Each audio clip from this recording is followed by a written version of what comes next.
Hello बच्चों, कैसे हैं आप? उम्मीद करता हूँ सब अच्छे होंगे। आज 10वीं कक्षा के लिए समांतर श्रेणी नाम की प्रश्नावली लेके मैं आपके सामने हाजिर हुआ हूँ। आरबीएससी में प्रश्नावली नंबर 5 है और एनसीईआरटी में प्रश्नावली नंबर 9 है। प्रश्नावली का नाम आपके सामने लिखा हुआ है समांतर श्रेणी। अंग्रेजी में इसे अर्थमेटिक प्रोग्रेशन कहते हैं। अर्थमेटिक का पहला अक्षर ले लिया ए और प्रोग्रेशन का पहला अक्षर ले लिया पी। ए और पी, जैसे किसी बच्चे का नाम है विकास कुमार,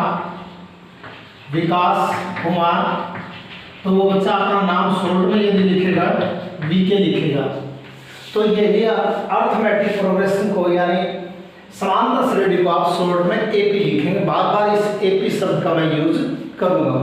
अब आइए इस समांतर श्रेणी को आप महज 10वीं तक सीमित न रखें, क्योंकि जब आप 12वीं कक्षा के बाद या बीए बीएससी के बाद कोई बैंक का कंपटीशन देते हैं या किसी सेना का, किसी भी सेना का, थल सेना, जल सेना, नभ सेना, किसी का भी आप देते हैं, या कोई पुलिस का या एसटीसी बीएसटीसी जिसे हम कहते हैं, रेलवे का, तो ये समांतर श्रेणी आपके दिमाग का इतना अच्छा विकास कर देगी जिससे आपकी सोचने की जो प्रक्रिया वो बढ़ जाएगी, और सोचने की प्रक्रिया जिस आदमी की अच्छी हो जाएगी उसकी ये चीज़ें भी अच्छी हो जाएगी। मैं थोड़ी कोशिश करूँगा इसको मैं कॉम्पिटिटिव भी लेकर के चलूँ, लेकिन पहले मैं बारीक छोटे छोटे उदाहरण ले रहा हूँ। जैसे मैंने एक संख्या ली थी 3, 5, 7 और 9 और डैश डैश डैश लिख दिया। दूसरा मैंने लिख दिया 5, 10, 15, 20 डैश डैश। तीसरा मैंने लिख दिया 1, 4, 9, 16 डैश डैश। और चौथा मैंने लिख दिया 6, 10, 14 और 18 और डैश डैश। अब आपसे पूछ ले अगला पद क्या आएगा, तो निश्चित है कि पीछे वाले इन अंकों का या संख्याओं का एक स्वभाव देखेंगे हम कि ये किसी न किसी गणितीय नियम का पालन करते हुए आगे बढ़ रही है, या क्योंकि ये प्लस में इसलिए आगे बढ़ रही है, अगर माइनस में हो तो इस तरफ बढ़ेगी। मैं माइनस के भी उदाहरण ले लूंगा, थोड़ा सोचिए। 3 में कितने कदम आगे चले? 2 जोड़े, 5 मिलेगा। 5 में क्या जोड़े? 2 जोड़े, 7 मिलेगा। 7 में क्या जोड़े? 2 जोड़ेंगे तब 9 मिलेगा। और 9 में क्या जोड़े? 2 जोड़े, तब आपका अगला पद क्या होगा? 11 होगा। निश्चित है इससे अगला पद हमें पता लग गया, इसके स्वभाव का पता लग गया कि पिछले पद में यदि हम 2 जोड़ते हैं तो अगला पद मिलता है। इस पद में यदि हमने 2 जोड़ा तो अगला पद, इस पद में यदि हमने 2 जोड़ा तो अगला पद, तो हमें एक स्वभाव का पता लग गया कि 2 जोड़ा जा रहा है। इसलिए यहां में हम आगे जो भी पूछे अगला पद अगला पद अगला पद हम लिखते जाएंगे। तो ये आपके मेंटल एबिलिटी में सवाल आते हैं, इसके बारे में और सोचिए। 5 में क्या जोड़े? जोड़ना ही कोई आवश्यक नहीं है, घटा भी सकते हैं, वो अलग बात है, मैं अलग से उदाहरण ले लूंगा। 5 जोड़ा होगा तब 10 मिला। 10 में क्या जोड़े? 5 जोड़ा, क्योंकि 5 का पाड़ा या 5 की टेबल रही। और 15 में क्या जोड़ा? 5 जोड़ा, तो निश्चित है कि इसके स्वभाव का पता लग गया कि हमें 5 जोड़ना होगा, इसलिए 5 जोड़ेंगे तो यहाँ 25 आ जाएगा। अगला पद पूछ ले तो यहाँ 5 जोड़ देंगे 30 आ जाएगा। अगला पद आ जाएगा 35, 40, जो भी आता जाएगा। गौर करना है पे। यहाँ सोचिए क्या जोड़ा? 3 जोड़ा। क्या जोड़ा? क्या 3 जोड़ने पे अगला पद मिलता है? नहीं मिलता। 5 जोड़ने में मिलता है। क्या अब यहाँ 3 जोड़ा, यहाँ 5 जोड़ा, ऊपर जो नियम है एक निश्चित संख्या जोड़ी जा रही है या घटाई जा रही है, घटाने का उदाहरण और लूंगा, तो यहाँ उस नियम का पालन नहीं हो रहा है। यहाँ सोचिए क्या जोड़ दिया? 6 में 4 जोड़ दिया, 10 मिला। यहाँ सोचिए क्या जोड़ दिया? 4 जोड़ दिया। यहाँ सोचिए क्या मिला? क्या जोड़ा? 4 जोड़ा। तो निश्चित है आगे हमें 4 प्लस करना पड़ेगा और आगे पद प्राप्त होते जाएंगे। तो ये सब मैंने लिखा है, इसको अनुक्रम कहते हैं। अंग्रेजी में इसको सीक्वेंस कहते हैं और हिंदी में इसको अनुक्रम कहते हैं। इन अनुक्रम में पहला, दूसरा और चौथा, इनमें कुछ निश्चित संख्याएं जोड़ने पर ही अगले पद प्राप्त हो रहे हैं, लेकिन इसमें ऐसा नहीं है, कोई निश्चित संख्या नहीं जोड़ी जा रही है। अब यहां मैं मेरे परिभाषा पे आ रहा हूं, 3 और 5 का अंतर, यानी ये दूसरा, ये पहला पद, ये दूसरा पद, ये तीसरा पद, ये चौथा पद। तो 3 और यानी 5, 3 में क्या जोड़ा? 2 जोड़ा। 5 में क्या जोड़ा? 2 जोड़ा। मैं कहूँ 5 और 3 का अंतर, आप कहोगे +2। 7 और 5 का अंतर +2। 9 और 7 का अंतर +2। ये अंतर कहलाता है सार्व अंतर। ये पहला पद कहलाता है, पहला पद, या मैं फर्स्ट पद लिख देता हूँ, पहला पद। ये दूसरा पद कहलाता है, ये तीसरा पद कहलाता है, और ये चौथा पद कहलाता है, और ये चलता रहेगा। आखिर वो पद आएगा, उसका नाम है nवां पद। यहाँ एक बस में थोड़ा एक स्टेप आगे लिया है मैंने। तो ये पहला पद, ये दूसरा पद, ये तीसरा पद, ये चौथा पद, इन सब का अंतर, और वो क्या कहलाता है? अंतर। और अंतर को हम डिफरेंस से लिखते हैं, अंग्रेजी में डिफरेंस कहते हैं, और अंतर को यहाँ डी द्वारा लिखा जाएगा, डिफरेंस द्वारा लिखा जाएगा। अब आइए, पहला पद आपका हुआ 3, पहले पद को A1 द्वारा लिखा जाता है, A पहला पद, और A2 या A1 लिखते हैं या A2, तो यहाँ पदों की संख्या बता रहा है। दूसरा पद, ये आपका दूसरा पद। तीसरा पद A3, ये आपका तीसरा पद, और A4 चौथा पद। A4 बराबर कौन सा पद? चौथा पद। और nवां पद क्या होगा? आगे तक चलते जाएंगे, An क्या होगा? nवां पद। ये ध्यान रखें। तो आप यहां देख रहे हो, पहला पद कितना है? 3 है, दूसरा पद 5 है, तीसरा पद 7 है, चौथा पद 9 है। तो यहाँ A का मान 3 होगा, अर्थात A प्रथम पद कहलाता है। पहले को प्रथम भी कह सकते हैं, और ये दूसरा पद कहलाता है। ये प्रथम पद कितना था अपना? प्रथम पद यहाँ था 3, यहाँ 3। अगला पद, दूसरा पद क्या था हमारा? 5। तीसरा पद क्या था? 7। चौथा पद क्या था? 9। ये इस प्रकार आपके पदों के नंबर मैंने दे दिए हैं। तो यहाँ आप देखते हैं, पहले पद में 2 जोड़ा या दूसरे पद में से 2 घटाया, तो ये भी अंतर 2 ही आया। तो पहले पद में एक निश्चित संख्या जोड़ने पर अगला पद मिला, और अंतर को किससे कहते हैं? डी द्वारा लिखा जाता है। यहाँ डी कितना है? मैं बड़े बड़े अक्षरों में लिख रहा हूँ, डी यहाँ 2 है। यहाँ डी कितना है? डी यहाँ 5 है, सबका 5 है। यहाँ डी कितना है? पता नहीं। यहाँ डी कितना है? 4 है। तो यहाँ भी डी हर बार में 2 आया, यहाँ भी डी हर बार में 5 आया, कुछ भी आ सकता है। यहाँ डी पता ही नहीं, यहाँ डी का मान 4 है। तो हम देखते हैं कि डी का मान, इसी पे विचार करता हूं, डी का मान समान आ रहा है, एक जैसा आ रहा है, तो वह अनुक्रम समांतर श्रेणी कहलाता है। मैं समांतर श्रेणी की परिभाषा लिख देता हूं। तो समांतर श्रेणी क्या होती है? ऐसा अनुक्रम, यहां एपी की परिभाषा लिख देता हूं मैं, ऐसा अनुक्रम जिनका सार्व अंतर समान हो। सार्व अंतर आपके सामने लिखा हुआ है, डी कोष्टक में लिखा हुआ। समान माने एक जैसा हो, समान माने बराबर हो, एक जैसा हो, उस अनुक्रम को या उसे एपी कहते हैं, समांतर श्रेणी कहते हैं।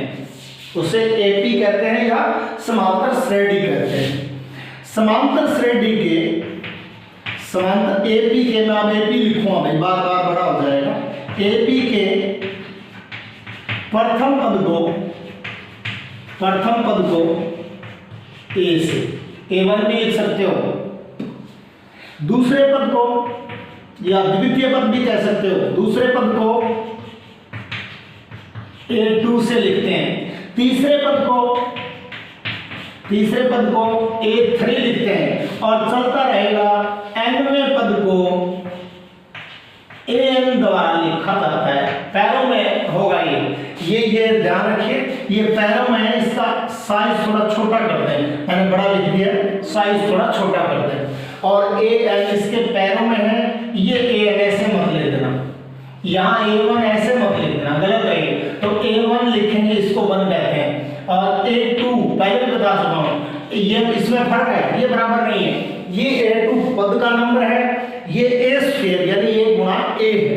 तो यहाँ आपको दो बातें ध्यान रखनी है। समांतर श्रेणी किसे कहते हैं? आपका उत्तर होगा ऐसा अनुक्रम जिसका सर्वांतर समान हो उसे समांतर श्रेणी कहते हैं। समांतर श्रेणी के पहले पद को A द्वारा, दूसरे पद को A2 द्वारा, तीसरे पद को A3 द्वारा और n पद को AN द्वारा लिखा जाता है। और चौथे पद को, पांचवें पद को, छठे पद को उसके नीचे A के नीचे पैरों में यदि आप कोई गणितीय संख्या या अंक लिख देंगे उसका पद हो जाएगा वो। अब आइए सार्वअंतर, सार्वअंतर D। अब सार्वअंतर की क्या परिभाषा, मैं गणितीय रूप लिख रहा हूं। सार्वअंतर को किससे लिखते हैं? D से लिखते हैं। 5 में से क्या घटाया था? 3 घटाया था, क्या मिला? 2। 5 क्या था? दूसरा पद था। 3 क्या था? पहला पद था, क्या मिला? D मिला। अर्थात D क्या होगा? अगले पद में से पिछला पद घटा देंगे, सर्वांतर मिलेगा, वो D कहलाता है। फिर से D लिख रहा हूं, D बराबर क्या लिखूं? D। तीसरे पद में से दूसरा पद घटा देता हूं, फिर D लिखूं। चौथे पद में से तीसरा पद घटा देता हूं, अगले पद में से पिछला पद घटा देता हूं, फिर D लिख लूं। पांचवें पद में से और छठा पद घटा देते हैं। अब मैं यदि इसकी हिंदी लिखूं तो कोई आवश्यक नहीं है, दूसरा पद माइनस पहला पद, मैं दूसरा लिख रहा हूं, पद नहीं लिख रहा हूं, और पहला लिख रहा हूं, मैं पद नहीं लिख रहा हूं। और D क्या कहलाता है? सार्वअंतर कहलाता है। मैं यहाँ तीसरा लिख रहा हूं, केवल तीसरा लिख रहा हूं, और यहाँ केवल दूसरा लिख रहा हूं, पद नहीं लिख रहा हूं मैं। हालांकि दरअसल में दूसरा पद माइनस पहला पद, दरअसल में तीसरा पद माइनस दूसरा पद। ये सार्वअंतर का सूत्र प्राप्त आपको हो चुका है। अब मैं अलग से लिख देता हूं, ये मिटो देता हूं, एक अनुक्रम, एक समांतर श्रेणी और ले लूं मैं। सार्वअंतर हो गया D, और D ज्ञात करने का D बराबर दूसरा पद माइनस पहला पद, कोमा लगा दूं, D बराबर तीसरा पद माइनस दूसरा पद, कोमा लगा देता हूं, D बराबर चौथा पद माइनस तीसरा पद। ये D ज्ञात आगे तक चलता रहेगा, ये आपका D ज्ञात करने का सूत्र हो गया।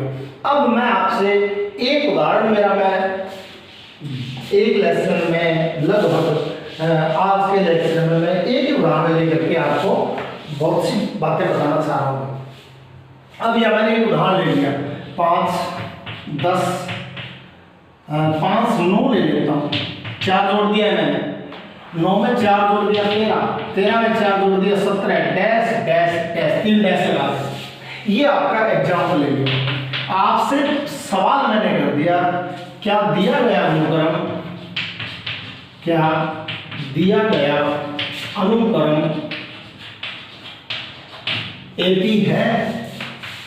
ये प्रारंभिक जानकारी केवल बस ये आ जाएगा तो आप लोगों को खूब आ जाएगा। AP है, आपको हाँ या ना में उत्तर नहीं देना है, कारण सहित बताना है। तो सबसे पहले तो आप लिख दो A क्या है? 5, A2 क्या है? 9 है, A3 क्या है? 13 है, और A4 क्या है? 17। पहला पद, दूसरा पद, तीसरा पद और चौथा पद, ये आपने निर्धारित कर लिया। अब आपको D निकालना है, तो D ज्ञात कर लो। AP है या नहीं है? D का मान यदि एक जैसा आ गया तो AP है, अन्यथा AP नहीं है। D बराबर होता है दूसरा पद माइनस पहला पद, दूसरा पद माइनस पहला पद। D ज्ञात कर लेते हैं, मान बाद में रखूंगा। D क्या होती है? तीसरा पद माइनस दूसरा पद, मैंने D ज्ञात कर लिया। और D होती क्या है? ऊपर लिखा हुआ बड़ा है, चौथा पद माइनस तीसरा पद। ये D ज्ञात करने का सूत्र है। सूत्र मैंने ये लिखे थे, ये लिख दी। D आया कैसे वो बता दें आप लोगों को। D ज्ञात कर लें, D बराबर दूसरा पद आपके सामने 9 है और पहला पद आपके सामने 5 है। डी बराबर 9 में से 5 घटा दिया 4 शेष बच गया। डी का मान यहाँ 4 है। अब दोबारा यहाँ देखिए डी याद कर लें। डी बराबर तीसरा पद 13 है माइनस दूसरा पद 9 है और यहाँ 9 लिख दिया, तो डी बराबर 13 में से 9 गया, यहाँ भी 4 है। इसी प्रकार फिर से डी निकाल लो। डी हम तब तक निकालते रहेंगे जब तक हमारे पास पद होंगे। दरअसल 4 ही पद दिए होंगे, हो सकता है 5 दे दें, लेकिन 4 दिए हैं, मैंने 4 दिए। अब डी से निकालो a4 minus a3, a4 minus a4 के आपके सामने है 4 17 है, a3 कितना आपके सामने 13 है, 17 माइनस 13 और 17 में से 13 गया 4 प्लस का 4। अब यहाँ डी कितना आया 4 आया, यहाँ डी कितना आया 4 आया और यहाँ डी कितना आया 4। तो मैंने कहा था एपी क्या होती है, समांतर श्रेणी क्या होती है। समांतर श्रेणी वह अनुक्रम होता है जिनका सार्वधातुक समान आए, एक जैसा आए। तो यहाँ लिख लो हाँ ये एपी है, हाँ ये एपी है या समांतर श्रेणी है, क्योंकि सार्वधातुक समान है। सार्वधातुक आप कोष्टक में डी लिखना चाहो तो डी भी लिख सकते हैं, समान है, समान है। ये आपकी एक प्रश्नावली नंबर 5.1 लाख को मिल जाएगा। अब ये आपका एक सवाल ले लिया मैंने। अब ये सवाल अपना फिर से ले रहा हूँ एक और, मैं यहाँ लिख रहा हूँ, इसी को मिटा रहा हूँ। मैंने ले लिया 4, 11 और 18 डैश डैश डैश, मैंने 3 ही पद लिए हैं। कहो तो मैं चौथा पद और लिख सकता हूँ यहाँ 4, 11, 18 हमने आगे ले लिया 25 डैश डैश डैश। क्या ये है, क्या दिया गया अनुक्रम एपी है, तो आपको सिर्फ ये बदलना है, ये मिटाना है।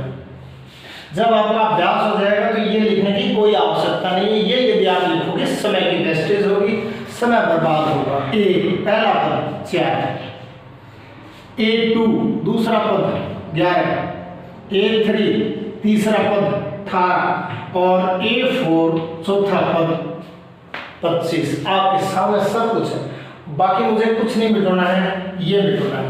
अब आपको पता करना है कि सार्वधातुक हर बार कितना आ रहा है, ये मिटाना है मुझे। ये मिटा देता हूँ, ये मिटा दिया मैंने, इतना कर दिया। देखिए A2 माइनस A, D बराबर A2 माइनस A, यानी दूसरा पद माइनस पहला पद। दूसरा पद आपका 11 है और पहला पद आपका 4 है। 11 में से 4 गया 7, D का मान आपको 7 मिला। अब आइए आगे A3 माइनस A2, A3 आपकी कितनी है 18, A2 आपकी 11 है। 18 माइनस 11 और 18 में से 11 घटा देंगे, फिर से 7 बचेगा और फिर आपका D बराबर आया 25 माइनस 18, यानी चौथा पद माइनस तीसरा पद। 25 माइनस 18 और 25 में से 18 गया, आपका 7 फिर बचा। अब सार्वधातुक क्या क्या आ रहा है, सार्वधातुक यहाँ डी कितना आ रहा है 7, डी कितना आ रहा है 7, डी कितना आ रहा है 7, हर बार सार्वधातुक 7 आ रहा है। हाँ ये एपी है क्योंकि सार्वधातुक समान है, अर्थात ये आपकी समांतर श्रेणी होगी। अब मैं एक उदाहरण और ले लेता हूँ। क्या ये एपी है, मैं यही सवाल फिर से मेरा है, यहाँ मैंने लिख दिया 3 और 10 और 17 और 23। आपको बताना है क्या ये एपी है। मैं कोई प्रश्नावली के सवालों में नहीं जा रहा हूँ, मेरे मन से मैं सवाल बना रहा हूँ। आपको लेना है क्या ये एपी है, निर्धारित कर लो। 2-4 सवालों में आप ये ऐसा कर लें, आपका अभ्यास हो जाएगा लिखने की। फिर भी बता रहा हूँ, कोई आवश्यकता नहीं है। ए बराबर आपका पहला पद 3 है, A2 आपका दूसरा पद 10 है, A3 आपका 17 है और A4 यानी चौथा पद आपका 23 है। प्रत्येक बार D कितना आ रहा है वो ज्ञात कर लें, ये मैं बता देता हूँ। और D का मान यदि समान आए तो आपकी समांतर श्रेणी होगी दिया गया अनुक्रम, अन्यथा समांतर श्रेणी नहीं होगी। दूसरा पद 10, पहला पद 3, 10 में से 3 घटा दें 7, D का मान यहाँ 7 आए। आगे देख लें A3 माइनस A2, 17 माइनस 10, 17 में से 10 घटाया निस्संदेह 7 फिर आएगा। इसके बाद A4 माइनस 23 माइनस 17, यहाँ लिखते हैं 23 माइनस 17, 23 माइनस 17 और 23 में से 17 घटाएंगे तो निश्चित 6 बचेगा। आपका क्या बचा? 6। तो यहाँ D का 7 मान आया, यहाँ D का भी 7 मान आया, यहाँ D का मान 6 प्राप्त हो रहा है। क्या सारा अंतर हर जगह समान है? आप कहोगे नहीं, क्योंकि यहाँ 7 है, यहाँ 7 है, यहाँ दोनों जगह समान वाले, वहां तो समान नहीं है, इसलिए आप कहोगे यह AP नहीं है, यह अनुक्रम ना लिखें, AP नहीं है, क्योंकि सार्वभौमतर समान नहीं है, सार्वभौमतर समान नहीं है।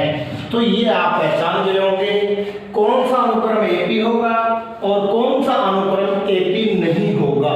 मैं एक माइनस का कोई उदाहरण ले रहा हूँ, उसके द्वारा बता रहा हूँ, जो कि इंपॉर्टेंट होते हैं माइनस वाले।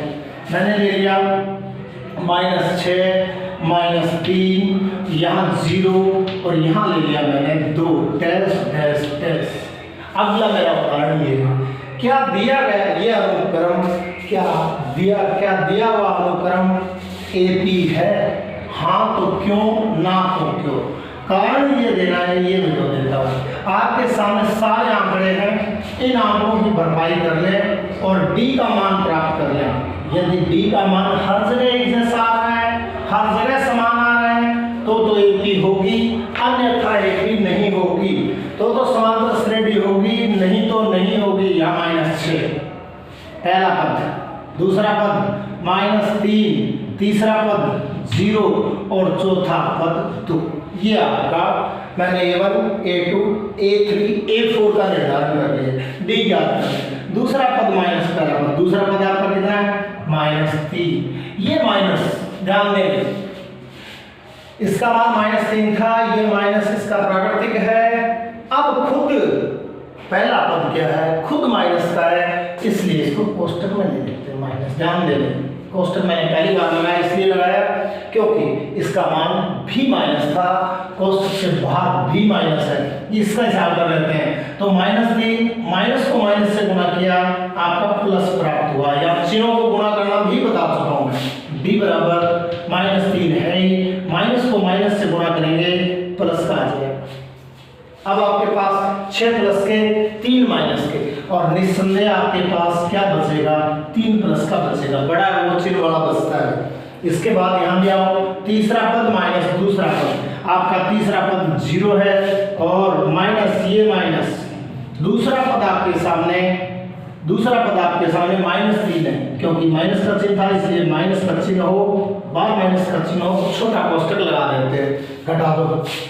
चिन्ह को चिन्ह से गुणा कर लेंगे, चिन्ह को चिन्ह से गुणा किया, माइनस को माइनस से गुणा किया, प्लस प्राप्त होता है। D बराबर 0 + 3 और D का मान क्या आया?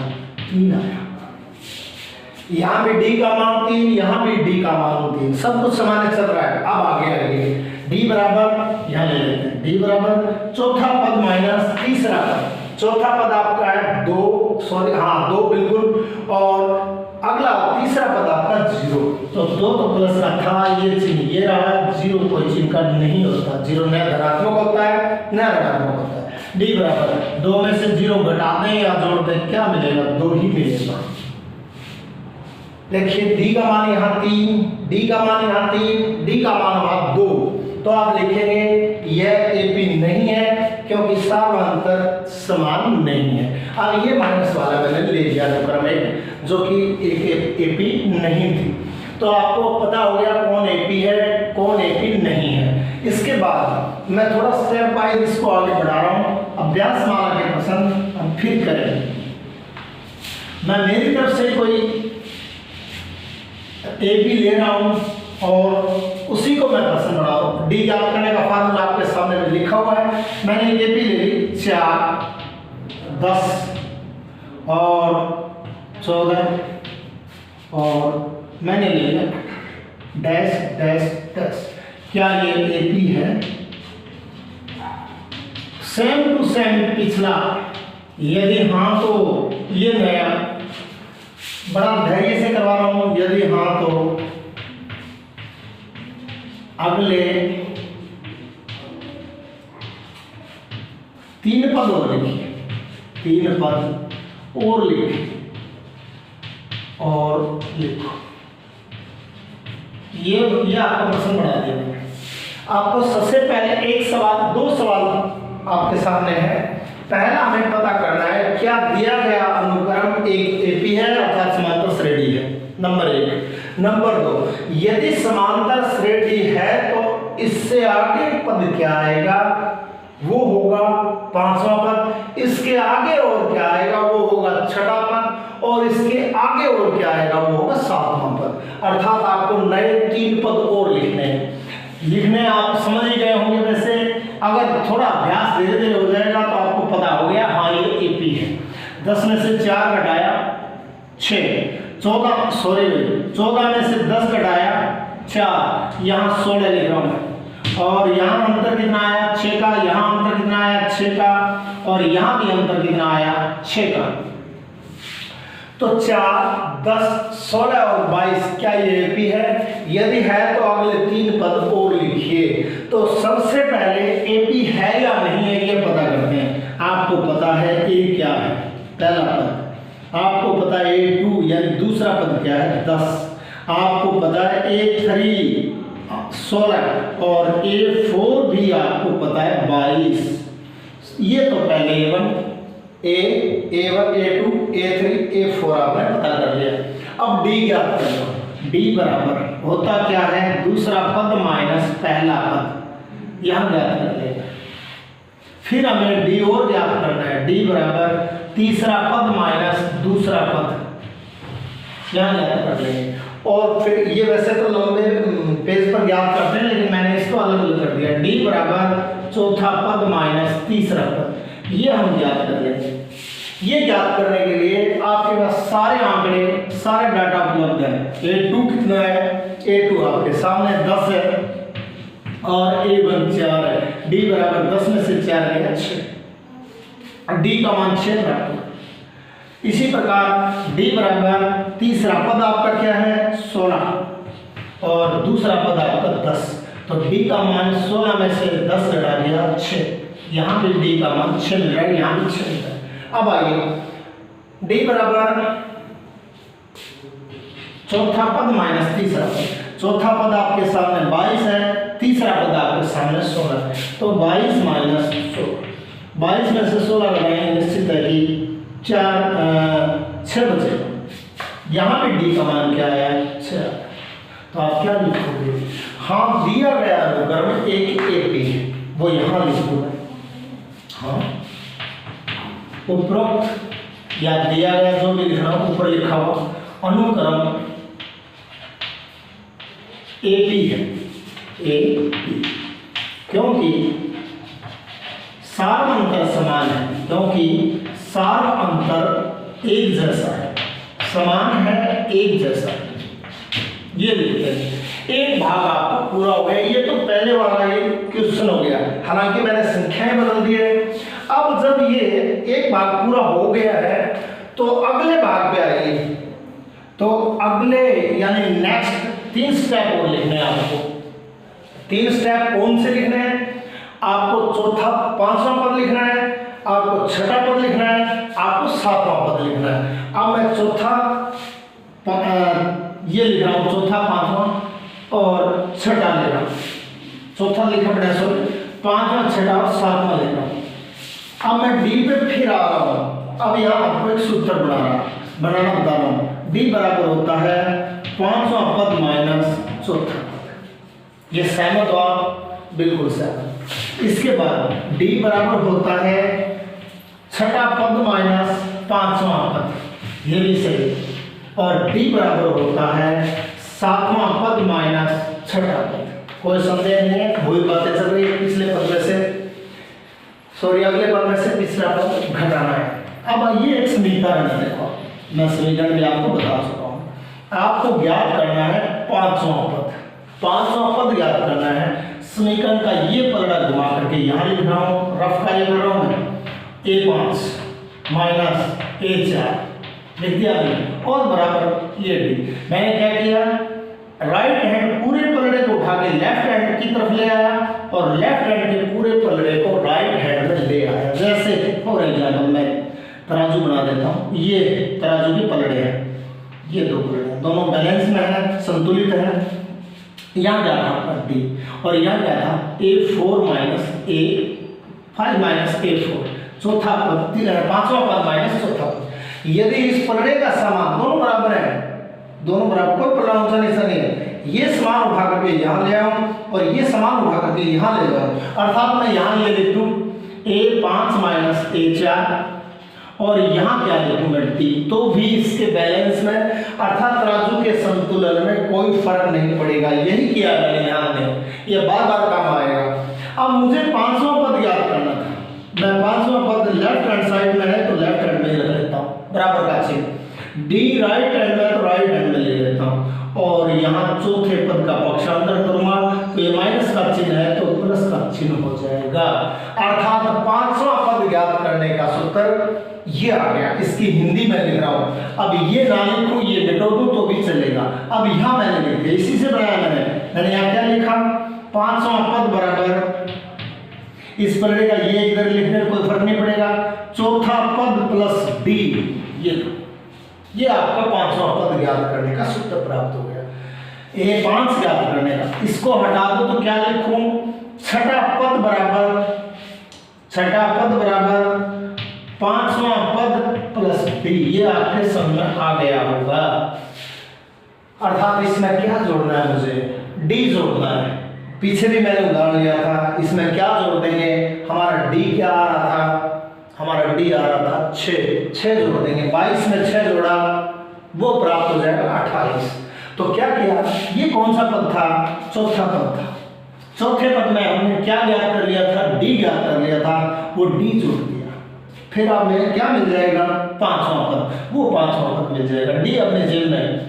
इसके बाद हमें यहाँ क्या मिल जाएगा, छठा पद हमारे पास है और डी हमारे पास है, तो हम सातवां पद ज्ञात कर लेंगे।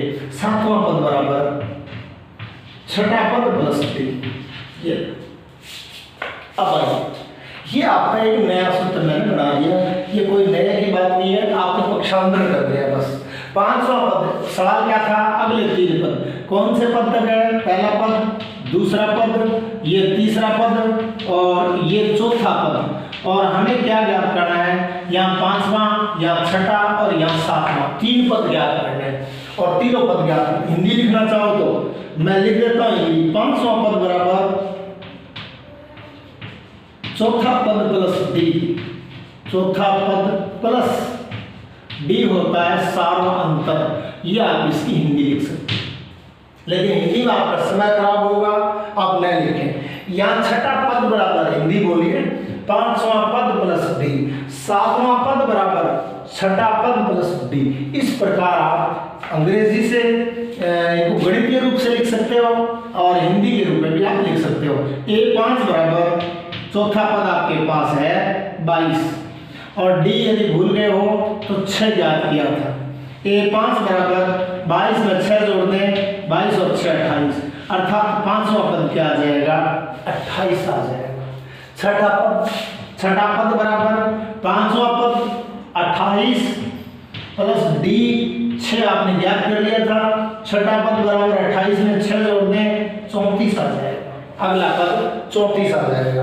और सातवां पद बराबर क्या होता है, छठा पद प्लस डी। छठा पद कितना है आपके पास, सातवां पद बराबर छठा पद आपके पास है 34 प्लस डी आपके पास है 6। सातवां पद बराबर हो जाएगा 34 में आप क्या जोड़ देंगे, 6 जोड़ देंगे और कितना मिलेगा, 40। ये बच्चों वाला काम है, लेकिन गणितीय रूप से आपको ऐसे करना है। हालांकि बिना आपको यदि गणितीय रूप पूछे तो आप मौखिक भी बता सकते हो। मौखिक यदि कोई पूछे तो ये लो मैंने मिलो आपसे पूछे कितना अंतर है, आप कहोगे 6 का अंतर है। कितना अंतर है, 6 प्लस हो रहा है, कितना प्लस हो रहा है, 6 प्लस हो रहा है, कितना प्लस होगा, निश्चित है आप बता देंगे 6 प्लस होगा। 22 में 6 जोड़ देंगे 28, कितना प्लस हो रहा था पीछे 6, क्योंकि सारा अंतर समान था यहाँ भी क्या प्लस कर देंगे 6, 28 में 6 जोड़ेंगे निश्चित आपको 34 मिलेगा। अगला पद कितना आएगा 34 में भी आप क्या जोड़ देंगे 6 जोड़ देंगे और क्या मिलेगा 40 मिलेगा। मैंने 3 ही पद पूछे हैं, आप अनेक पद ज्ञात कर सकते हो, अनंत तक इस एपी को लिख सकते हो, इस बोर्ड को भी आप एपी बना करके भर सकते हो। अगर अगला पद पूछ लिया जाए 8वां पद तो क्या जोड़ देंगे 6, अगर 9वां पद पूछ लिया जाए क्या जोड़ देंगे 6, अगर 10वां पद पूछ लिया जाए तो क्या जोड़ देंगे 6 जोड़ देंगे। तो ये आपका दूसरे टाइप का सवाल हुआ। 2 प्रकार के सवाल अब हो चुके हैं, नंबर 1 एपी है या नहीं है, और नंबर 2 यदि एपी है तो इसके अगले पद ज्ञात कीजिए। ये मेरी एपी मैंने ले ली थी और अब मैं नेक्स्ट कोई एपी मेरी तरफ से बना करके लिख रहा हूँ और सवाल को आगे बढ़ा रहा हूँ, प्रश्नावली को धीरे धीरे आगे बढ़ा रहा हूँ। ये याद रखिए आप, मैं बार बार फिर से बता दूंगा। अब एक एपी और लिख रहा हूँ मैं, और मैं एपी ले ली मैंने, ये एग्जाम्पल है अपना, कोई मैं किताब एक्सरसाइज के कोई प्रश्न नहीं ले रहा हूँ, एग्जाम्पल है। अब एग्जाम्पल मैं लेता हूँ 5 और 6 11 और 11 से 17, 17 से 23 डैश डैश डैश, क्या एपी है? यदि हाँ तो शर्त लगाइए, हाँ तो एपी है तो ही लिख पाओगे, अन्यथा नहीं लिख पाओगे। अगले 3 पद और लिखो, 3 पूछा जा सकता है, 4 पद और पूछा जा सकता है, 5 पूछा जा सकता है, आगे चलती रहेगी। 3 पद और लिखो, 3 पद और लिखो। मैं सारा काम बिना मिटाए कर देता हूँ फटाफट। ए बराबर ना लिखूं, डी बराबर, सबसे पहले डी बराबर a2 - a, डी बराबर 11 - 5, आपके सामने 11 में से 5 घटा दो, डी बराबर 6 5 11, डी का मान कितना है 6। अब फिर से डी निकाल लो, हालांकि मुझे नीचे करना चाहिए था, मैं यही कर रहा हूँ, कोमा लगा दें, ये लाइन करने की आवश्यकता नहीं है। डी बराबर होता है तीसरा पद माइनस दूसरा पद, डी बराबर होगा तीसरा पद आपके पास है 17 और 11, और डी बराबर कितना बचा 6 बचा, डी का मान 6 आ रहा है। अब आइए आगे, डी बराबर अगला पद कौन सा, चौथा पद, चौथे में क्या घटा देंगे तीसरा घटा देंगे, डी बराबर क्या आया चौथा पद 23 और -17, 3 और 3 6 बच गया, डी का मान 6। अब क्या कहो, हाँ ये एपी है, क्योंकि हाँ यह एपी है, कारण भी दे देंगे क्योंकि सार्वअंतर समान है, सार्वअंतर एक जैसा है, सार्वअंतर समान, सार्वअंतर एक जैसा है या समान है, इसलिए यह एक एपी होगी। एपी की परिभाषा यही थी कि ऐसा अनुक्रम जिसका सार्वअंतर समान हो उसे एपी कहते हैं। ये भाग हो चुका है तो यदि का अर्थ है शर्त लगा दी है, तो आप क्या करोगे अगले 3 पद ज्ञात करो। अगले 3 पद का अर्थ है 1 2 3 और 4 पद दे रखे, आपको 5वां पद ज्ञात करना है, A5। A5 आपके पास सूत्र है, चौथे पद में क्या जोड़ दें डी जोड़ दें। A5 बराबर चौथा पद है 23 और डी का मान है 6, A5 बराबर 23 और 6 जोड़ दिया 29 हो गया। 5वां पद आपका क्या होगा 29 होगा। छठा पद और ज्ञात करना है, छठा पद बराबर होता है 5वां पद प्लस डी, छोटा लिखना डी करो, और A6 बराबर A5 कितना आपके ऊपर पड़ा हुआ 5 29 प्लस डी 6 था, A6 बराबर 29 में 6 जोड़ देंगे 35 मिलेगा। अगला पद क्या होगा 35 होगा। इसी प्रकार आपको क्या ज्ञात करना है, कोमा लगा देता हूँ, इसी प्रकार आप लाइन में लगा सकते हैं, कोमा लगा देता हूँ। आपको ज्ञात करना है 7वां पद, 7वां पद होता है छठा पद प्लस डी। मैं अंग्रेजी लिख रहा हूँ, हिंदी बोल रहा हूँ, गणितीय रूप लिख रहा हूँ, हिंदी बोल रहा हूँ। 7वां पद होगा, छठा पद आपके सामने है 35 और प्लस डी आपके पास है 6, और 7वां पद होगा कितना, आपके ये एपी के नए 3 पद हो चुके हैं। अर्थात आपके पास यदि फिर सार लिखो 5वां पद, छठा पद और 7वां पद, ये आप सार भी लिख सकते हो। 5वां पद था आपका 29, छठा पद था आपका 35 और सातवां पद था आपका 41। ये आपके जो दो बातें, दो प्रश्न पूछे गए थे, दोनों का जवाब ही मैंने बिना मिटाए पूरा बोर्ड पे लिख दिया है। यहाँ वाला चरण, ये वाला चरण यहाँ तक किया मैंने, और ये वाला चरण 3 पद और लिखो यहाँ तक किया मैंने। अब मैं थोड़ा आगे इसको बढ़ा रहा हूँ, मैं कोई चाहूँ तो यही ये भी ले लूँ, नहीं तो नई ये भी ले लेता हूँ। अब यहाँ आप देख रहे हो, जैसे यहाँ आइए, मैं सूत्र बना रहा हूँ आपसे। ये तो 3 पद पूछ लिए, और आपसे यदि बहुत ज्यादा पद पूछ ले तो क्या करोगे आप? नया सवाल आ गया और नया चरण आ गया इस एपी का। अब मैं आपसे, एपी यही है, डायरेक्ट मैं आपसे पूछ लूं 15वां पद क्या होगा? इस एपी का 15वां पद क्या होगा? ये दूसरा चरण है, एपी यही है और ये।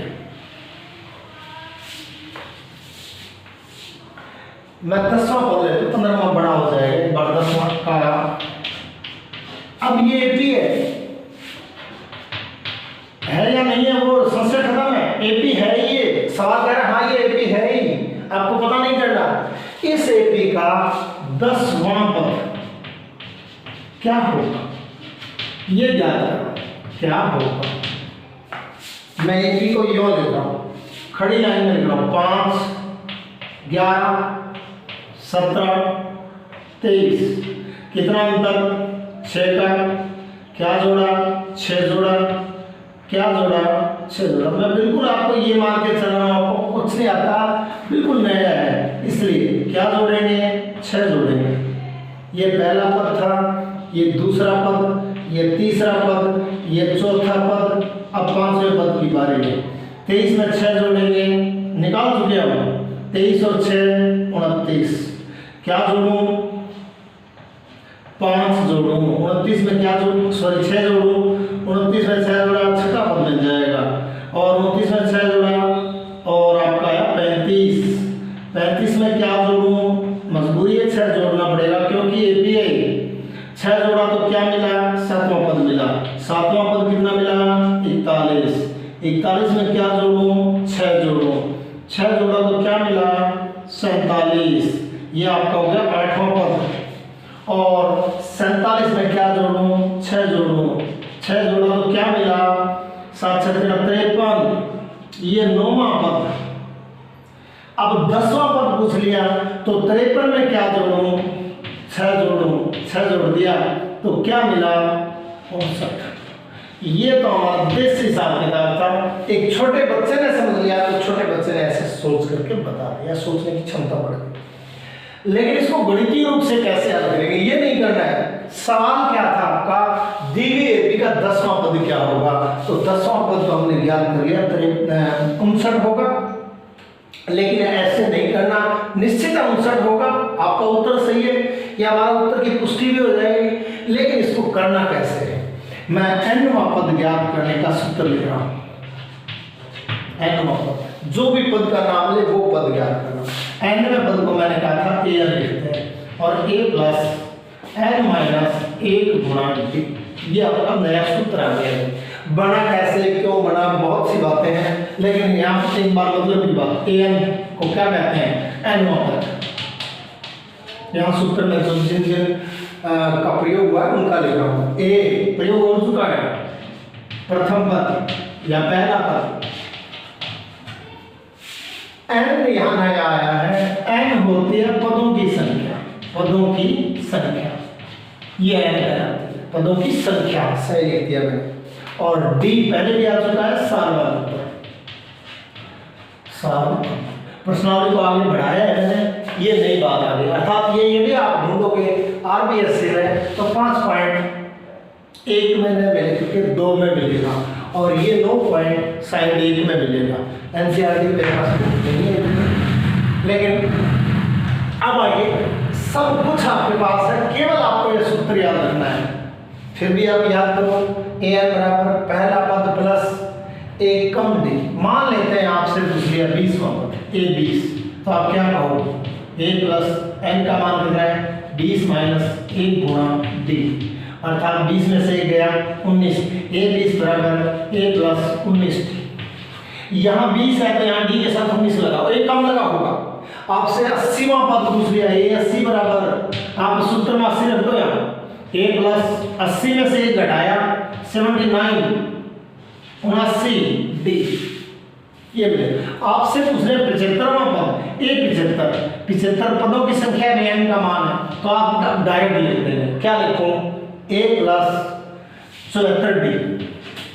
आपसे पूछ ले 11वां पद, कौन सा पद पूछ ले 11वां पद, तो आप क्या लिखोगे a प्लस 1 कम कर दो इससे 1 कम d यानी 10 d।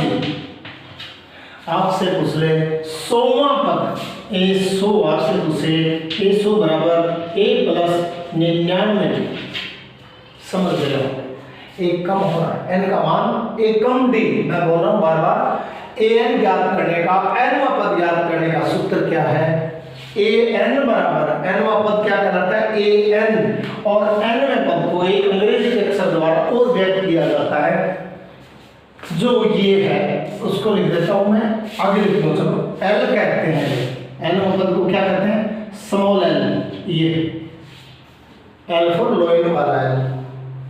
तो ये l क्या कहलाता है nवां पद, l क्या होता है an होता है, यहां लिख देता हूं, an को क्या कहते हैं l कहते हैं, an को nवां पद कहते हैं, l को भी nवां पद कहते हैं। nवां पद ज्ञात करने का सूत्र है an बराबर a प्लस n माइनस 1 गुणा d, एक फार्मूला। एक an क्या है nवां पद है, a पहला पद है, n पदों की संख्या है, 5वां 7वां पदों की संख्या के आगे 1 लिखा होगा याद रखिए, और d क्या कहलाता है सार्वनांतर कहलाता है। अब मैं आता हूं मेरे सवाल पे, ये मिटो दूंगा। अपना सवाल क्या था, दी गई एपी का 10वां पद क्या होगा, आपको 10वां पद ज्ञात करना है, और 10वां पद मैंने किसी छोटे बच्चे ने समझ करके क्या निकाल लिया 59 निकाल लिया, ये मान लेते हैं, और सही है कि गलत है पता करना है। तो यहाँ सब कुछ आपके पास है, a कितना है मैं यही लिख देता हूँ, a प्रथम पद 5 है, यहाँ 5 है, ये n पदों की संख्या वहां लगा होगा, मैंने कहा था पदों की संख्या क्या है 10, n का मान 10, d सार्वनांतर, और सार्वनांतर हमने ज्ञात कर लिया था, मौखिक ज्ञात कर लिया था, मैं d ज्ञात कर देता हूँ। अब d बार बार ज्ञात नहीं करना है, ध्यान रखें, d बराबर a2 माइनस a, तो d बराबर a2 मानी दूसरा पद कितना आया 11, a कितना आया 5, 11 में से 5 घटा दो क्या आया d का मान 6, वही है अपना उदाहरण तो वही है। तो यहाँ d का मान कितना है 6, ये दर्शाना पड़ेगा आपको, हल करके बताना पड़ेगा। अब ये मैंने n पद का सूत्र लिख दिया, अब यहाँ a बराबर, ये जगह मैं खाली छोड़ रहा हूँ, a प्लस n माइनस 1 गुणा आपका सूत्र। इस दिए गए सूत्र में कौन कौन से आंकड़े आपके पास हैं, किन किन आंकड़ों की आवश्यकता है वो मैं लिख चुका हूं। हमें a चाहिए, हमें n चाहिए, हमें d चाहिए, ये सारे आंकड़े उपलब्ध है। a n कितना है 10 है, कौन सा पद पूछा गया है, मैंने कहा वहां लगा हुआ n का मान होगा 10, a 10 मानी 10वां पद, a 2 मानी 2वां पद यानी दूसरा पद, a कितना है आपके सामने, a का मान 5 है, प्लस n कितना है 10 माइनस 1 कोष्टक लगा दे, कोष्टक का होता है गुणा, और d का मान आपके सामने 6, या गुणा 6 लगाओ तो ठीक, डायरेक्ट सीधा 6 लिख दे तो भी चलेगा। अब पहले कोष्टक हटाएंगे, बोर्ड मास का फार्मूला है, चलिए 5 प्लस 10 में से गया 9 और गुणा 6, मैंने क्या कर दिया पहले ब्रैकेट हटा दिया, कोष्टक हटा दिया, कोष्टक हटाने के बाद जब कोष्टक में चाहे जोड़ो तो जोड़ल कर लेंगे, गुणा तो घटाओ तो घटावल कर लेंगे, 10 में से 1 घटा दिया 9 आया। अब दो चिन्ह आपके पास है, एक जोड़ का एक गुणा का, दोनों में से अब गुणा का नंबर आता है, पहले किसका कोष्टक का, फिर भाग का, फिर गुणा का, और जोड़ घटाओ आप साथ हल कर सकते हो। अब आइए क्या लेना है, 9 को 6 से गुणा करना है, 9 6 54, 9 6 54, यही करना होगा। a कौन सा पद 10वां पद बराबर 5 का 5 और 9 को 6 से गुणा किया 54 आया, a 10 बराबर 5, 54 में 5 जोड़ दो 59 आएगा, 10वां पद क्या आएगा 59 आएगा। वैसे भी हमने निकाला तो क्या आया 59 आया, इसलिए मैंने छोटा पद ले लिया, दूर नहीं गया मैं। अगर मैं यहाँ कह देता 100वां पद ज्ञात कीजिए तो मुझे ये 100 पद बोर्ड पे लिखने पड़ते, जो कि ज़्यादा मेहनत का काम है और कम सीखने का काम है। अब आपके सामने एक नई बात आ चुकी है, कोई एक एपी दे दी, उस एपी का आपको कौन सा पद पूछे उसके आगे वां लगा होगा, 20वां 30वां 40वां कोई भी पूछे तो उसके आगे वां लगा होगा। किसी भी एपी का nवां पद ज्ञात करने का सूत्र an बराबर a प्लस n माइनस 1 गुणा d होता है। ये आपका सूत्र हो गया। यहाँ a क्या है, पहला पद है जो कि 5 है, n पदों की संख्या है, n पदों की संख्या 10 है और d समांतर है, d को हल करके आपको बताना होगा। मैं इसी प्रकार का एक छोटा सा उदाहरण और ले लेता हूं, बस छोटा सा आप कर ले तो अच्छा रहेगा, लेकिन मैं छोटा सा उदाहरण ले लेता हूं, थोड़ा जल्दी कर देता हूं। ये थोड़ा ये भी याद रखिए कि an क्या होता है, l होता है, an को l द्वारा भी व्यक्त किया जाता है। एक एपी ले लेता हूं मैंने एक एपी ले ली, 4 6 8 10 डैश डैश डैश का 15वां पद क्या होगा, 15वां पद क्या होगा, जल्दी से जल्दी कर रहा हूं मैं। 4, मैं वैसे बच्चे की तरह कर रहा हूं, 6 8 10, कितना अंतर, 2 का अंतर, कितना अंतर, 2 का, कितना जोड़ा जा रहा है, 2 जोड़ा जा रहा है। अब ना को मैं बार 2 2 ना को 12 निश्चित है, 12 2 14 16 18 20 22 24 26 28, कौन सा पद पूछा है, 15वां पूछा है। अब तक कितना आ गया, 1 2 3 4 5 6 7 8 9 10 11 12 13, 28 के बाद 30 14वां पद और 32 15वां पद। हमारा उत्तर क्या आएगा, 15वां पद 32 होगा। अब हमें सूत्र द्वारा करना है, a बराबर 4, d बराबर a2 माइनस a और d बराबर 6 माइनस 4 और d बराबर 2। d का मान क्या आया, 2 है। nवां पद ज्ञात करने का सूत्र है, nवां पद बराबर a प्लस n माइनस 1 गुणा d। nवें पद को क्या कहते हैं, l भी कहते हैं या an भी कहते हैं, यहाँ an लिख देता हूँ, an बराबर या स्मॉल l nवां पद कहलाता है, nवां पद कहलाता है, सूत्र ये है। सब कुछ आंकड़े आपके पास है, d का मान आपके पास, a का मान आपके पास, n का मान मैंने कहा था वहां लगा हो वो n का मान होगा, n का मान क्या है, 15। सारे आंकड़े आपके पास है, सूत्र में मान रख दीजिए, n हटा दें, n के स्थान पर 15 लिख दें। इसकी हिंदी क्या होगी, 15वां पद। क्या हिंदी होगी, 15वां पद। a कितना है आपका, 4 प्लस कोष्टक n माइनस 1, n कितना है, 15 माइनस 1 का माइनस 1, गुणा लगाओ तो ठीक, ना लगाओ तो ठीक। d का मान कितना निकाला था, 2। पहले क्या हल करेंगे, कोष्टक a 15 बराबर 4 प्लस 15 में से गया 14 गुणा 2। अब कौन सा चिन्ह हल करेंगे, पहले गुणा का चिन्ह हल करेंगे। a 15 बराबर 4 प्लस 14 को 2 से गुणा करते 14 दूनी 28, a 15 बराबर 28 में 4 जोड़ दिया 32।